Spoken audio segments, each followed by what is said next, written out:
Hello, and welcome to Tea Talks today.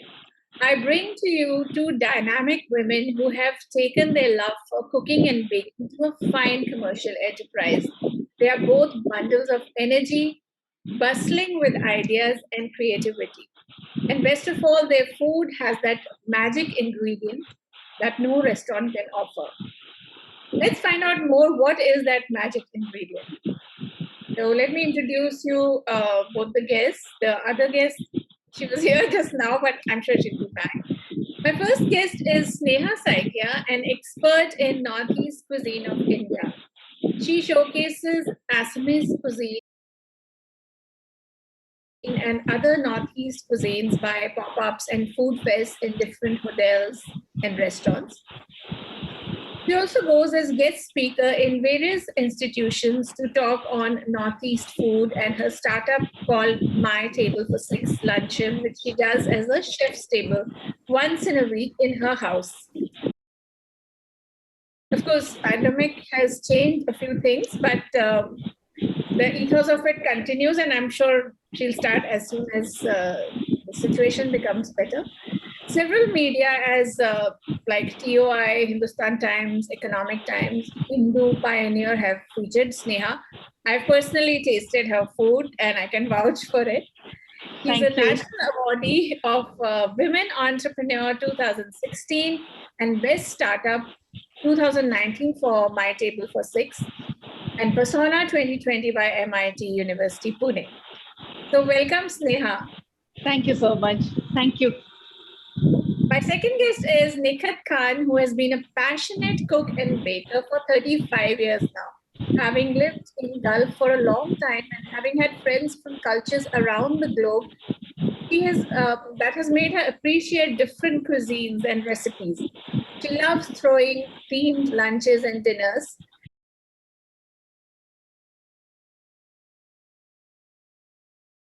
And she started High Tea Company 7 months ago in Hyderabad. And so far, the response has been encouraging. Welcome, both of you. I'm so excited to have both of you. And it's so good to see, enterprising women who take their passion to another level. Because most ladies cook at home, and most ladies, I think, are good cooks. But then, how many have the gumption and the conviction to turn it into business? So let's start and let's find that magic ingredient that sets apart your food. I think with Sneha, let me start with you. Just take us back to your childhood. How did your interest in food develop? And tell me something about your early influences. See, it's the palate. I mean, I love food. I always, since my childhood, I always used to love food, and I used to eat everything. Everything, Okay. whatever my mom used to cook, because those days there were very few restaurants, and like how we go now, we always used to have mostly we used to have home cooked food only, cooked by my mom, and I always used to eat whatever my mom used to make for me. So that's Okay. how I grew. I mean, because of the liking for food. I mean, At home is Assam. You are from Assam, right? no. I mean, we have traveled all over in India because I have army background. My father was in Oh, army. Yeah, so mostly then I I have can. stayed in Delhi. Yeah, and I'm back in Delhi now. Okay, great. That's nice Yeah. to know. So, Nikit, same thing I would like to ask you. How did your interest in food develop and where did you learn how to cook? I would say, I mean, I learned all my cooking from my husband after I got married. Otherwise, Okay, yeah. So that, I mean, he's, I would say, I would give all the credit to him wonderful. So, while before learning. that, you didn't cook at all? No, I mean, I didn't cook at all because I come from a railway background. So you usually have these cooks at home. So, usually since Privilege. growing up, yeah. So I haven't seen my mom cooking. It was always a cook in the house used to cook. Okay. So nothing impressive as growing up, but yes, I've been a person who always loved all kind of food. I was never a fussy child. I remember, I mean, I would eat anything, dal, sabzi, and anything was fine for me. So that way I would say yes, I'm a foodie. As said, I was a foodie and I'm still a foodie because I don't have any hang-ups about food as long as it is good food. from whichever part it is. Okay, great. So coming back to Sneha, tell me what is special and unique about the cuisine you offer through the different pop-ups and events you do. And I think India still doesn't know much about Northeast cuisine. So you could educate us and also tell us why hasn't it caught on in other parts of India? And I hope you are both ready with your cups of tea. Yeah. I just had my cup of Horlicks. Okay, nice. Yeah, so see, still people are ignorant about Assamese cuisine and also the entire Northeast cuisine. I don't know the reason, because we are still fighting for the Northeast subject to be, I mean, we are requesting government to add it in textbooks and all. Maybe because of that, it's not much explored. Okay. And my starting of pop-ups, doing pop-ups and food festival is one of that reason. Because when I first came here in Delhi, so I joined lots of food groups and all.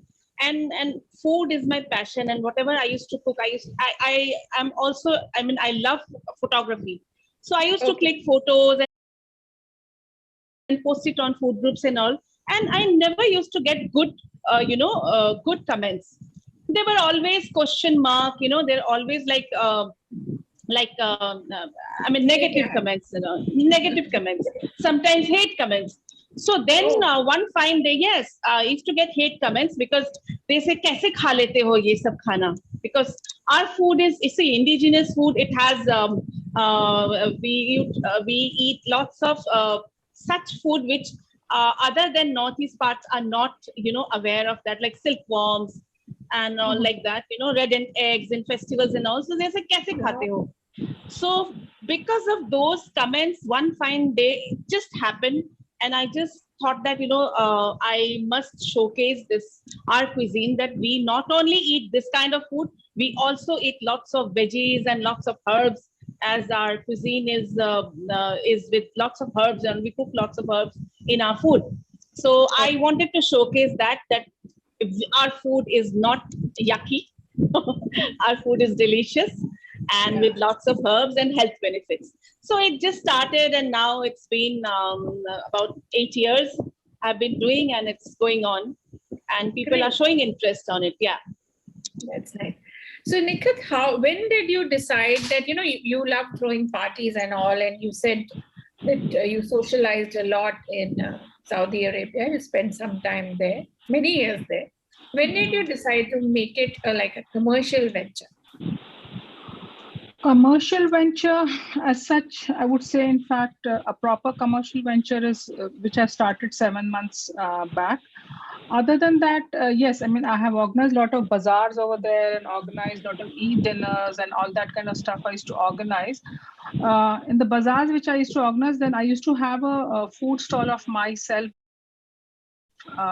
one stall, so in which I used to do something which was very Hyderabadi, and I'm as an Andhra Muslim, so we do a lot of chutneys. So those chutneys were very popular. Then the Hyderabadi bagare baigan and all that stuff. So that I used to hold as a stall. So I used to sell that, and I've done few classes as such, because my customers, like basically I'm into designing and all that. So I had these customers. That's a coincidence. In fact, both of you are designers by training. Yes, wonderful one. So then they would say, because I always served food in my open houses where I used to sell my stuff. So in that open house, at least I used to cook for about 80 to 100 people. The food used to be there. So that food, in fact, a lot of people are more for buying my stuff. They would come to have my food. So a lot of strangers used to come, and they would just go straight to my table and pick up the food and not buy anything and just leave. Anyway, like that also used to give me a lot of kind of this thing. I mean, I used to feel really happy, not because I used to be worried more than my stuff selling. How will this food get over? So the more that people came and would eat my food rather than buying my clothes or jewelry or whatever. So that way, that's the only thing is part of the food thing, but not as such commercial. As I said, just about a few 7 months. classes I've taken, yeah, and I think selling some chutneys and some chaat masalas and a few Hyderabadi curries. But other than that, not so much. Sneha, you have done a lot of pop-ups. So could you tell us like how you got into pop-ups and how was that experience? And which was your best pop-up till date? All my pop-ups were super hit. Okay. But if you're asking me the best one was the one I did in Nepal. Okay. I am finding it best because, when I do pop-ups and festivals in Delhi, people, they come and eat and they enjoy, but they, forget the names of the dishes. It's natural, but they sometimes forget because it's difficult to pronounce. But in Nepal, when I did my, it was 3-day food festival, and all the dignitaries were from embassies and, from China, from Japan, Australia, from different embassies. The guests were from different embassies and all, and their families, they came. And you won't believe, each one of them, they remembered the dishes by the name and the flavors, because I took small bites of their experience, and they could explain me everything, including the ingredients. Like, they were like, one lady from Australia, she was like, I like that til diya aloo. She pronounced it, and she liked the sesame. Yes. So it was my best one. And the 3-day festival went on to 4th day because one day the Active Women Association in Nepal, they wanted a separate, the pop-up for them. So it extended to 4-day festival. So that was the best one. Yes. So Nikhath, you also host a lot of parties. Like I've heard the tea parties at your home. So how does that work? And I've seen your menu. You're a lot into baking also, and the kind of cakes you offer. Could you tell us a little more about that? Yes, I mean, like I have organized a few since I started this business, high tea at my place.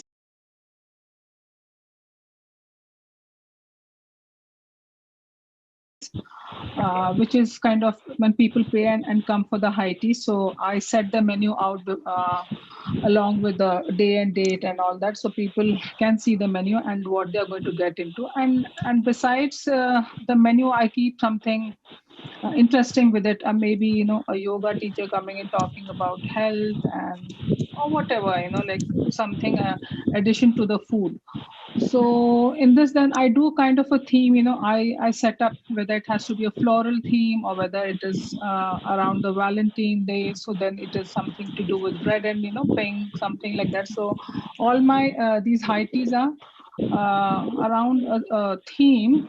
So that and an extensive menu, and people do find my food very different from normally what they would eat in any coffee shop, because I have my own flavors and all that, because I've lived abroad, and as I said, I was interacting with a lot of people. So you pick up a lot of recipes from them, and then you also tweak a bit about those recipes, which you have learned from your friends and from whoever you meet along. So what are the cuisines you offer, and what were the influences like? Mostly it was Arabic cuisine which have been influenced, because our family as such has been always fond of Arabic cuisine, which again is Algerian food, Syrian food, Lebanese food, and each one of them have their own dishes. So I think people for now, if you say something Arabic, I think other than mandi and kapsa, I think they can't think of anything else. But there is a lot to their cuisine and all that. So those, yes, I have been influenced, and a lot the subcontinent, that is neighbor Pakistan. So like their cooking, yes, I have been a lot influenced by their cooking. And then my husband being from Maharashtra, so their cooking is a little different from our Andhra cooking. So all that has become a mixture in my daily cooking and for whatever I do. So there's so there's a variety in my menu when I serve a dinner or a tea or whatever. So there's a huge variety in my menu. It could be Italian, it could be Spanish. You customize the menu according to the guests. Yeah. And now you're into delivery business also, isn't it? Yes, I mean, we are going to start very soon on Zomato and on Swiggy. Everything is ready. I'm just waiting for it to launch because some more little stuff is to be, Yeah, and organized. the Yeah, situation also hasn't been very conducive the last 1.5 years. yeah, Sneha, yeah. now, Sneha, if you could tell us that how has COVID impacted the kind of things you used to do, and where you want to take it from here, your future plans. Yeah, COVID has affected a lot because I have stopped the day since last the day pandemic started. In It was a 2020 last. weekly thing, like weekly thing, table for six in your house. That Yes, sounds yes, yes. interesting. And also the pop-ups. I have stopped doing that because of the pandemic and lockdown and all. So I haven't done till yet, but I am going to start it soon because Delhi is unlocked now and slowly. I'll be careful, but I am soon going to start. But for the past 2 years, I mean, since 2020 March, I stopped completely. Okay. I don't deliver food, but whatever the pop-ups and festivals and my table for six is stopped completely right Oh, now. okay, but if you had to do it all over again, would you like to be a full-time chef, or both your passions, like which is designing and food, actually make each other better? Because creativity is common in both, I guess. See, for my bread and butter, I work for an export house, so I will continue that. And food is my passion. So whatever the table for six and pop-ups and all, it's out of passion, and I'm going to continue it. So if you ask me for a full-time profession, I don't think I would be able to do that because I want to, keep my passion alive. When you are passionate, you work more and you don't adjust with the quality. Yes. This I believe, it's my personal, I believe that when you do a lot, out of your range, out of your energy, if you go professional way, you have to somewhere you have to adjust with the quality. Mhm. So I want to keep my passion alive and I want to keep the things authentic right now, and Okay. it's going to soon start again. Okay. So, People Nikhat, are demanding now. okay, I was speaking with you yesterday, and we were talking that, how big is your team? And you said that it's you and your son. So, what are the tips? I mean, I want you to give any tips to women or anybody for that matter who wants to start, home chef business. Any initial hurdles you felt, and how did you go about making it into a commercial venture? Yes, I mean, I did face some hurdles, and in fact, still I'm facing them. But I wouldn't want to change it because for me, food is a passion, and I would like to serve exactly what I like to eat. Which is like the ingredients are the best and the recipes very authentic, very close to the actual recipe. So yes, I mean, people wouldn't understand why would you be serving just a banana cake, or why would you be serving a apple crumble cake, because they're used to basically pastries here. And I'm introducing pies. Pies are not served in the bakeries usually here, so I have a lot of pies on my menu. So like that, people don't understand the taste. They say, "Ki, how can you make a pumpkin pie and all that?" But yes, like once you taste it, and then you can make pies from many things. So I want to introduce what is not as much in the market, and basically what we have been eating and what I have been serving my family and my friends for all these years. That's the kind of food I'm serving. So people don't exactly understand the cakes I'm selling, or the pies I'm selling, or the savories I'm selling, because for them it What are looks these like. types of cakes that you excel in? If you could tell us. I would say all kind of cakes. Like the most popular cake is the cream cheese pound cake. Is very popular. Then a carrot cake. The pumpkin pie is very popular. Then the tart amandine, that is made with the almonds. That tart is very popular. Mushroom quiche, that is very popular. So these are the things. Slowly, you're luring Hyderabadis away from biryanis and kebabs, and No, You no, know, no. Biryani is also on my menu. Biryani is also yeah, on my menu. also tell me about your Hyderabadi specialities. What Hyderabadi specialties, yes. I mean, I would say I take pride in my Hyderabadi biryani. It is very different from the commercial biryani because now the biryani has gone too wayward. The original biryani is not being served in the 99% of the commercial establishments. They have taken out the flavors, the subtle flavors of the meat, the saffron. You should be able to enjoy the meat, but not. But now it is mostly within a lot of too spicy for too my taste, at spicy. least. Yeah, I have biryani. stopped having, to be honest, I prefer pulaus now Yeah, because yeah. he is Biryani is very basically a commercial. Turkish, yeah, Turkish dish, In very popular, Hyderabad, yeah. So yes, the biryani I want to serve what we make at home, So that kind of biryani I want to make it popular, and the damka gosht, which is again a popular thing. So like these are the things which are very Hyderabadi. I mean, I make all of them. Mutti kebab is very popular, the one which I okay. make. Yeah, the And seekh this is kebab. like done entirely by you and your son. No help. No, I do have a help for cutting and all that. Yeah, no one takes in charge of the cooking. I'm there from the beginning till then. I mean, I don't have as such a person who will do the cooking for me. I do everything. I mean, I have You to be don't believe standing in there all the time. delegating and parting with your secret ingredients. Not exactly the secrets, because I know like what, for how long it should be simmered, how long it should be cooked, and the right masalas and all that. Though I have a cook for myself at home for the family, but never that cook has cooked any of my dishes for the parties or for dinners, even for family. When I'm cooking, she doesn't do that kind of cooking. The That's ones I amazing. do, yeah, they are for me. I mean, I have to do it, That but I don't means know later on how it will work out. that shows the emphasis you give to quality. Yeah, Because yeah. cooking is a very fine art and very disciplined. Yeah. So, And I'm I very would also particular like about to. it. I'm very particular about it. So it has to be that certain way. Okay.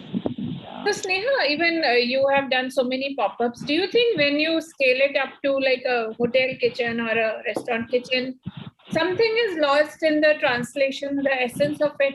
How do you ensure that quality? When I do it in hotels, Yes. because no, there is it's same like how I cook at home, because I cook it myself in hotels also.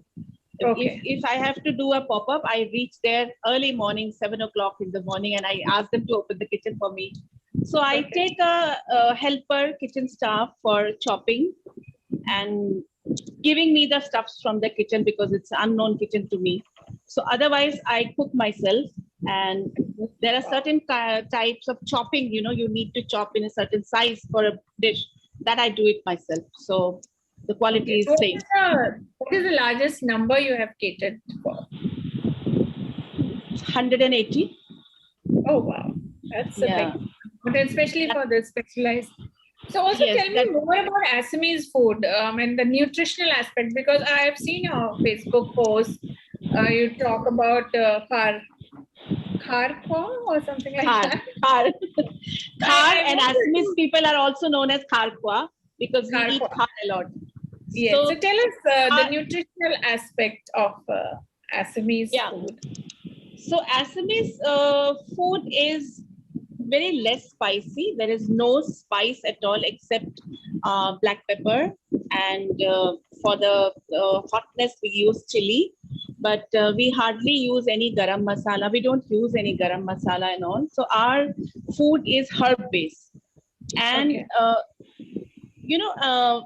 the certain dishes. I mean, the dishes we cook, we pair it with some kind of herb, and all the herbs are medicinal. So, for Okay. example, if I tell you, if we are making a fish curry, so sometimes we make it with a juice of curry leaves, curry patta, and only with the curry leaves. And curry leaves are highly medicinal. Then there are certain herbs, more herbs which are not known to other part of Northeast people, but all are medicinal, and they're very good for anemic patients, very good for stomach, good for digestion. And talking about khar is an alkaline substance. So Okay. the ingredient is also known as khar, and the dish cooked with khar is also known as khar. So it is, Okay. it can be made vegetarian and non-vegetarian, both. Okay. So to understand khar better, it's a certain kind, one kind of banana. So Okay. we sun dry the peel and burn it into ashes, and then we take a muslin cloth and we take the powder and sprinkle water, and Okay. drop by drop the residue we get, we collect it and store it for the year. And it's also a tenderizer. So our cuisine is also zero wastage. So whatever hard part which is difficult to cook, like cabbage ka andar ka jo hota hai, and peels, Okay. vegetable peels and all, we just add little bit of khar in it, and we have it as an appetizer, as the first course of the meal. And So that's so sustainable, because everybody is talking about sustainability nowadays. And our original regional cuisines actually were quite sustainable. They used yes, these ingredients which were healthier and using all parts of the vegetable. That's so it is, nice. because still in Assam and in entire Northeast, if I say, we still cook with the same original recipe. There is no fusion. Even the chefs have not done any fusion in it. They create a new dish in the restaurants, but not play with the original, authentic, our original food.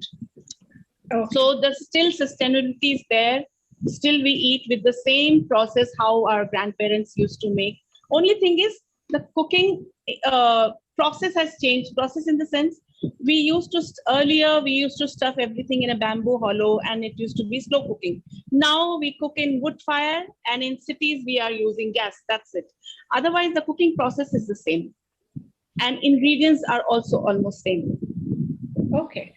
So why do you think we don't see more of these cuisines in our restaurants? Because, if you go to an Indian restaurant, mostly it is always butter chicken and dal makhani. It's Punjabi. Even though I'm a Punjabi, but I'm fed up of having that food. Why don't, like, we traveled to Dehradun last year. I couldn't find a Garhwali restaurant. It was Chinese. So talking about even Garhwali restaurant also, it is all slow cooked food. Our food is not like stir fry, like it takes time. It takes time. So even if we are cooking like pork, it takes 3 hours in my kitchen. If you have to cook like in authentic way, so it is all maybe because of the slow cooking. But Shivani, there are few restaurants now in Delhi serving northeastern food, and they are very good. They are small cafes in Safdarjung Enclave, and they are really doing good. Yeah. Okay. Nikhath, if you could also tell us about some unique recipes that you have researched, how did you research them and how did you make them popular? I think, I haven't gotten the time so much here to, serve all my dishes or what all I cook. So now it is, I think I have a long way to go in, showing people the variety of food I make. So I would say, I'm not showing to my fullest the recipes what I have. So I would say, like nothing as such I have shown. I think I have yet to show. So I have a long way to go to show to Hyderabadis, what all food I can cook. But so right now I've just started with the cakes and pies and the tarts and that kind of stuff, and a few savories. That's it. So that's nice to know. Now, it was lovely hearing both of you, and I'm sure you'll be an inspiration to many more. Now I have a rapid fire round for you. I'm going to grill some quick questions and shoot them at you. Let's get to here. So, Sneha, starting with you. Sneha, a dish you are most proud of creating? Yeah, because, cooking every time, the authenticity, because you stick to your traditional cuisine, isn't it? if you ask me about one dish which is very popular among the people who come, it's pork with black sesame. Okay, that's nice. A holiday destination on your bucket list? India or abroad? Anywhere. I want to explore South. I haven't been to South only You except should come Bangalore. to Hyderabad. Yeah, I will. I still have to explore. Okay. Your favorite lockdown activity? Cooking and painting, gardening. Okay. I've done a lot. Okay, that's nice. If you could be any flavor of ice cream, what would you be? Strawberry. Okay. One food you detest? One food I detest. I don't remember. I eat everything. That's a problem. We eat everything. I don't remember. Okay. If you were stranded on an island, what are the 5 ingredients that you would take with you?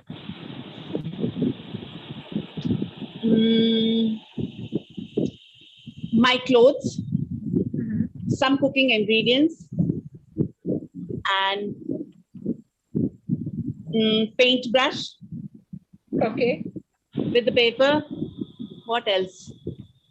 No, I asked you actually what 5 food ingredients that you will take. Food ingredients. Okay. Food ingredients. Of course, fish, rice, and some spices, Okay. fruits, Okay.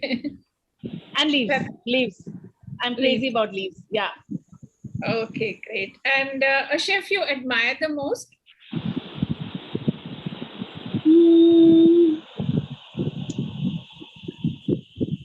There are so many chefs, so many chefs. Right now, you're grilling me. I don't remember the name, but there is a, Sri Lankan chef whom I really watch on TV on Epic channel. He cooks amazing. Right now, I'm not remembering his name. I really look for his recipes. Okay, great. Thank you so much. I think you Thank answered very well. Now over to Nikhath. Nikhath, tell us your favorite breakfast. My favorite breakfast is bread with some yogurt and olive oil and za'atar powder. Wow. That's my favorite. Yeah. I guess. Yeah. Describe yourself in 3 words. Or your food in 3 words. Love food, love dressing up, and I love meeting people. Okay, great. The first dish your husband cooked for you, because you learned from him. That was liver korma. Okay, sounds good. Yeah. Okay. A food trend you don't understand. Is making it any food, turning it into the Indian version, so I just don't understand why you have to turn it into some kind of an Indian The version. generic Every food. Indian version, that Yeah. same masalas and everything and same Yeah, just throw all the masalas and make it spicy, and all the food looks actually similar. All look red to me. That's what I find distinct in both your cuisines, because you stick to the authenticity. Okay. The most useful kitchen equipment for you? I think my wok and my the wooden spoons. So I think those are the 2 things, I have to start my cooking straight away. So I have to have a couple of, my wooden spoons with me and my wok with me. Yeah. Okay. Your favorite food show on TV or a favorite food related movie? I think Julia and Julie. I don't know the name. I'm not getting it. Yeah, Julia and Julie. Like, what is it? Yeah. Julie. Yeah. Yeah, with that Meryl Streep thing. Even I lovely movie. Great. I think you also answered very well. Thank you so much. But any last words for any upcoming home chefs? If you would like to give, Sneha, starting with you. Yeah, Any keep the passion alive, and always, if you're passionate, keep the passion alive. Be honest, be honest in your cooking and with your dishes also. And if you want to do anything fusion, just don't kill the dish. Keep the main flavors intact with your fusion. This is what I believe. Yeah. Great. And Nikhath, any last words of advice or any mantra?